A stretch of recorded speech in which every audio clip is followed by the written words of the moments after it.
સો ખાસ આજે અમારે મુલાકાતે આવ્યા છે રઘુવીરસિંહ, જે ખૂબ ઉમદા કામગીરી કરી રહ્યા છે.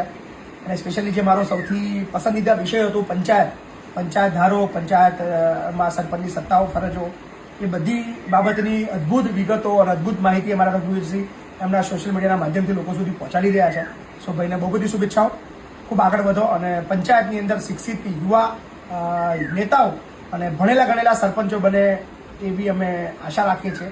અને યુવાઓ રાજકારણની અંદર આવો, અઘરું છે, જગ્યા તમને કોઈ આપશે નહીં, કારણ કે જે ઘસાયેલી જે કેસેટો છે આગળ ખૂબ નીકળી ગઈ છે. તમને ક્યારે ઘૂસવા નહીં દે, પણ તમારે એ લોકોને લાત મારીને આગળ આવવું પડશે.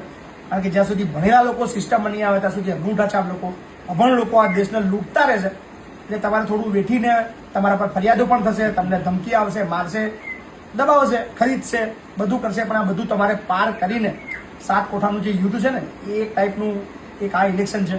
સો એની અંદર તમારે આગળ વધવું પડશે. સો રઘુવીરસિંહને બહુ બધી શુભેચ્છાઓ, આગળ વધો ને વિડીયો બનાવીને લોકોને જાગૃત કરતા રહો.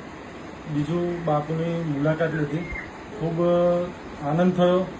જે વાત કરી કે સમાજ સેવાનું કામ કરે છે, પરંતુ હું માનું છે કે આ એક રાષ્ટ્ર સેવાનું કામ બાપુ કરી રહ્યા હોય એવું છે. અહીંયા સંકુલે મુલાકાત લીધી, વૃદ્ધાશ્રમે મુલાકાત લીધી, તો ઘણો આનંદ થયો. જે સમાજ સેવા તો છે જ, પરંતુ જે લોકોએ કરવું જોઈએ રાષ્ટ્ર સેવાનું કામ બાપુ કરી રહ્યા છે. તો ખૂબ આનંદ થયો મળીને.